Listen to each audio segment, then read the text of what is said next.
तो आइए दोस्तों, आज का हम मार्केट का मूव कैसा रहा उसका थोड़ा जांच पड़ताल करें। और कल हमने जो स्टॉक्स को अपने वॉच लिस्ट में रखा था उसके परफॉर्मेंस पे भी एक बार नज़र डालेंगे। हालांकि कल हमने जो स्टॉक्स को वॉच लिस्ट में रखा उसमें हमें अपॉर्चुनिटी नहीं मिली। एक राइट अपॉर्चुनिटी जैसा हमारा सिस्टम हमें बोलता है उसके हिसाब से हमें नहीं मिला। हालांकि कुछ स्टॉक्स तो अपने टारगेट को भी हिट किए।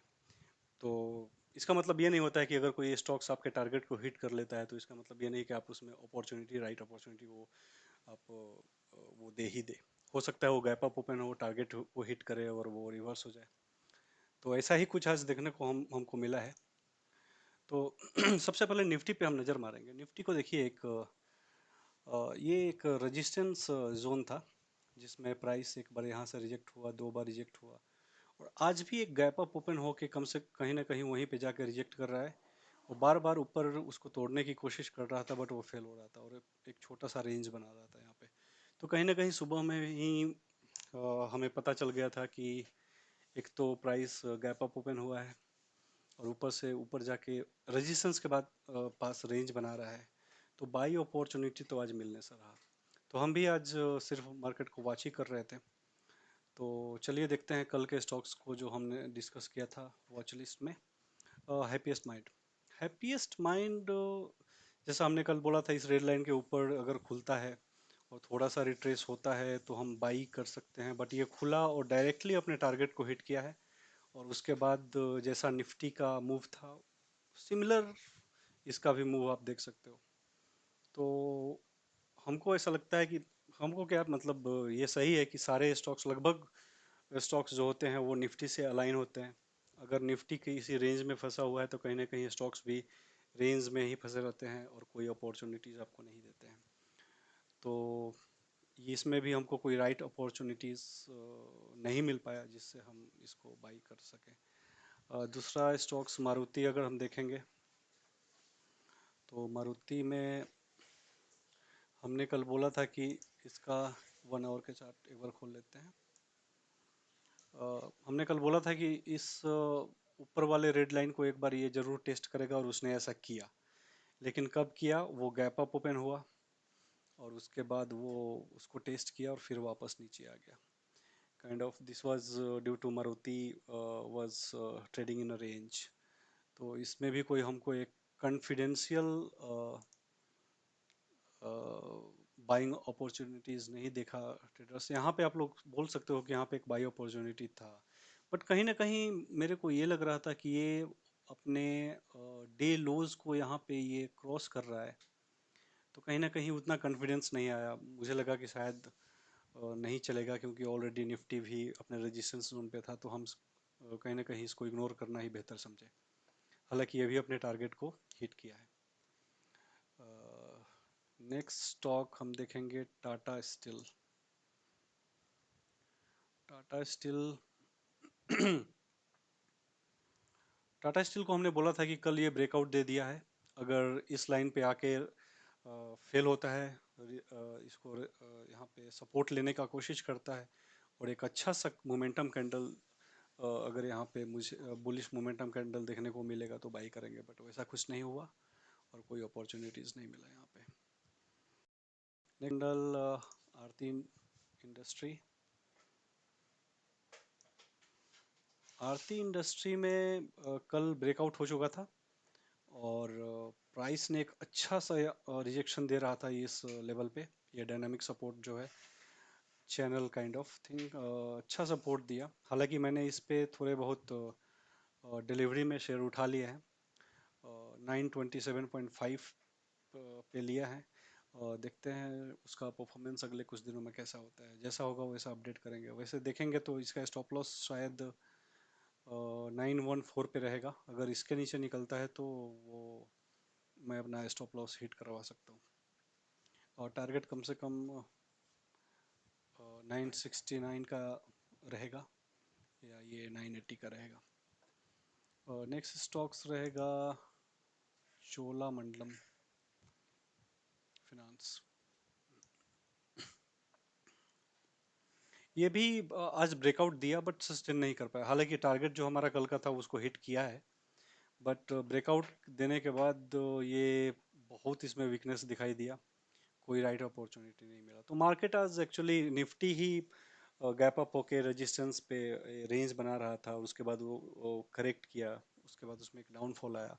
शायद वही कारण रहा होगा कि ये स्टॉक्स में हमें राइट अपॉर्चुनिटीज़ नहीं मिलता। लेकिन ये होता है मार्केट में, आपको हमेशा अपॉर्चुनिटी नहीं मिलता, कभी कभी आपको सिर्फ मार्केट के मूव्स को देखना पड़ता है, और आप कुछ नहीं कर। आइए कल के वॉच लिस्ट वाले स्टॉक्स पे थोड़ा सा हम लोग देख लें। तो पहला स्टॉक्स हमने सेलेक्ट किया है एस्ट्रेजेनिका फार्मा। सो यहाँ पे अगर हम देखेंगे, पहले हम डेली टाइम फ्रेम पे देख लेते हैं। डेली टाइम फ्रेम पे एक बुलिश मोमेंटम कैंडल हमको देखने को मिला है।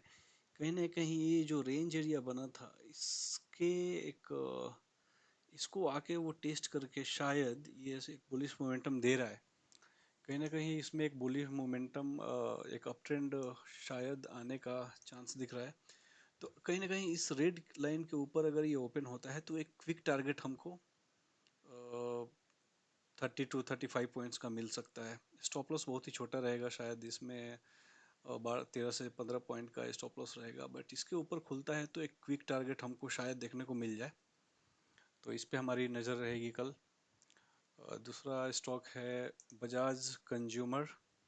हालांकि बजाज कंज्यूमर को हमने अपने ग्रुप में सब बहुत पहले इसको रिकमेंड किया था।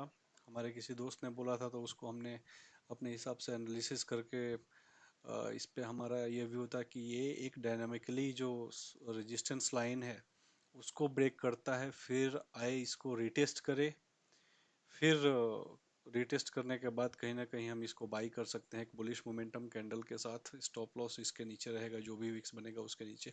अगर हमने यहाँ भी बाई किया होता तो हमको यहाँ तक का मूव मिल जाता, लेकिन अभी भी मुझे लगता है कि कुछ मूव्स इसमें अभी बाकी है। आइए देखते हैं 15 मिनट्स के टाइम फ्रेम पे कोई बाई अपॉर्चुनिटीज कल के लिए बन सकता है कि नहीं। तो देखिए ट्रेडर्स से कि ये रेड लाइन है, शायद प्राइस अगर इसके ऊपर खुले तो शायद हमको एक मोमेंटम मिले जो कि 269 के प्राइस को अप्रोच कर रहा हो सकता है। तो इस पे हमारी नज़र रहेगी कल। नेक्स्ट हमारा रहेगा सीट लिमिटेड। सीट लिमिटेड क्या बोल रहा है, डेली पे चल के देख लेते हैं एक बार। डेली पे, ये डेली पे कहीं ना कहीं एक रेजिस्टेंस, एक रेंज का जो अपर बाउंड्री है उसको ये कहीं ना कहीं ब्रेक किया है। हालांकि ये उतना पावरफुल ब्रेक तो नहीं दिख रहा है, क्योंकि ऊपर से रिजेक्शंस दिख रहे हैं।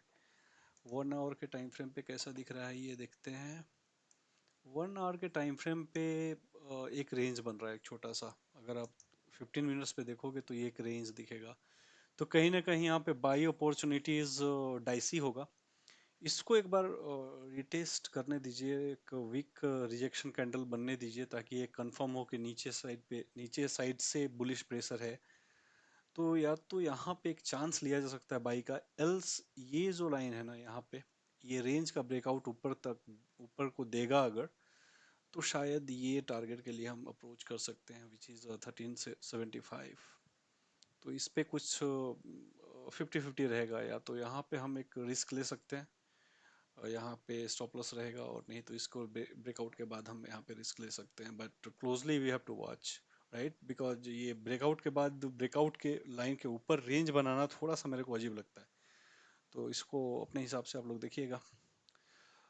नेक्स्ट नेक्स्ट स्टॉक है केपीआईटी। केपीआईटी में एक अच्छा सा मोमेंटम आज देखने को मिला। डेली पे देखेंगे इसको तो डेली पे कैसा दिख रहा है। डेली पे एक काइंड ऑफ ट्रायंगल पैटर्न बन रहा था, उसको कहीं ना कहीं ब्रेक करने का कोशिश कर रहा है ये। 1 आवर पे देखेंगे, 1 आवर पे शायद ये दिख रहा है कि शायद ये ब्रेक हो चुका है, एक मोमेंटम के साथ ही लग रहा है मुझे। तो शायद अगर इस लाइन के ऊपर ये बाई होता है और थोड़ा सा स्ट्रेंथ दिखता है, थोड़ा सा रिटेस्ट अगर हो जाए, वीक रिजेक्शन कैंडल बने, अच्छा सा एक यहाँ पे सेंटीमेंट दिखे अपसाइड पे, तो हम शायद इस पे बाई कर सकते हैं। स्टॉप लॉस छोटा ही होगा, 324 के आसपास होगा। टारगेट हमारा कम से कम तो 340 का हो सकता है टारगेट। तो आज के लिए बस इतना ही। चलिए कल देखते हैं ये स्टॉक्स कैसे परफॉर्म करते हैं, और कल के इवनिंग वीडियो में हमारा इनका परफॉर्मेंस कैसा रहेगा उस पर रिव्यू हम करेंगे, और कल मिलते हैं। तो ट्रेडर्स, अगर ये वीडियो आपको पसंद आती है, हमारे अगर हमारा एनालिसिस आपको जेन्युइन लगता है, सही लगता है, लर्न करने को अगर मिलता है, तो सब्सक्राइब कीजिए, लाइक कीजिए, बेल आइकन को प्रेस भी कीजिए, और कमेंट करके अपनी राय दीजिए, ताकि हम अगर कहीं पे कुछ भी गलती कर रहे हो तो हम उसको सुधार सकें, या इस वीडियो को और अच्छा कैसे बना सकें। बाकी हम ऐसे ही लॉजिकल ट्रेड्स अगर कुछ मिलते हैं, सेटअप्स मिलते हैं, तो ऐसे आपके साथ शेयर करते रहेंगे। तब तक के लिए धन्यवाद। Thank you.